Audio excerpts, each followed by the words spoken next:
Bonsoir à tous et bienvenue dans ce point de l'actualité. L'ambassadeur allemand en Côte d'Ivoire est en fin de mission. Il est allé faire ses adieux au président de la République, Alassane Ouattara. Les deux personnalités ont échangé sur la coopération bilatérale, une rencontre qui était aussi une occasion pour parler du renforcement justement de ces liens entre les deux pays. Jérôme Kofi Abonnet.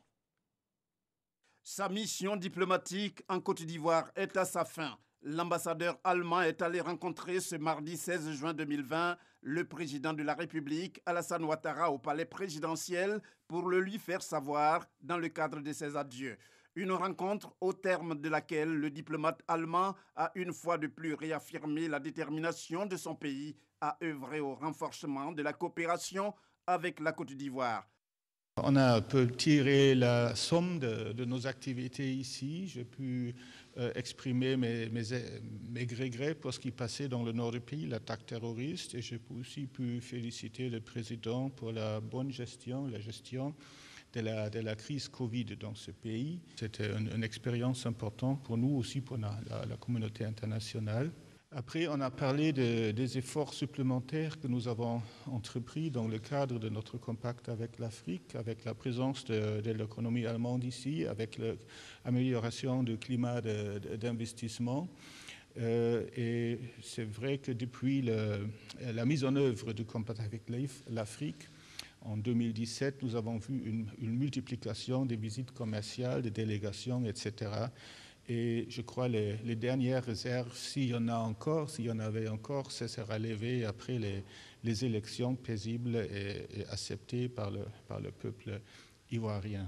Maintenant, notre programme de coopération, et nous avons affecté de nouvelles ressources, ou réaffecté quelques ressources pour aider le gouvernement dans sa lutte contre le virus. L'ambassadeur allemand a passé environ 3 années sur le sol ivoirien. C'est en octobre 2017 qu'il a présenté pour sa prise officielle de fonction ses lettres de créance au président de la République, Alassane Ouattara.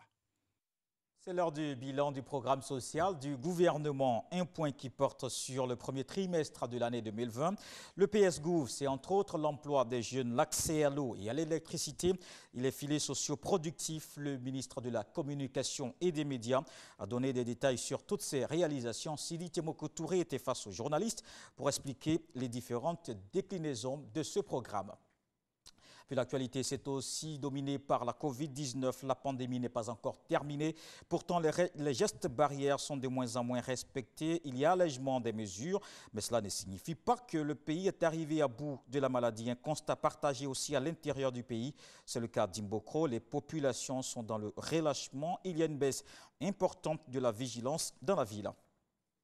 Puis dans le reste de l'actualité en Chine, la municipalité de Pékin a relevé mardi son niveau d'urgence face à la Covid-19. Il est porté de 3 à 2 en raison de la récente augmentation du nombre de cas de contamination par le nouveau coronavirus dans la capitale chinoise.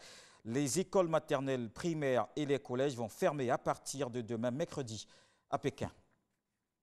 Le dexaméthasone réduit du tiers la mortalité chez les malades les plus gravement atteints par la Covid-19. C'est ce qui ressort des premiers résultats d'un vaste essai clinique. Il est qualifié d'avancée majeure. Ce médicament de la famille des stéroïdes sera utilisé par les services sanitaires britanniques. Le ministre de la Santé a indiqué que le Royaume-Uni disposait d'un dispositif de 200 000 traitements prêts à l'emploi stockés depuis mars. Et puis aux États-Unis, c'est aujourd'hui une journée très attendue dans le pays de la part de ceux qui manifestent depuis des semaines contre les violences policières et les discriminations.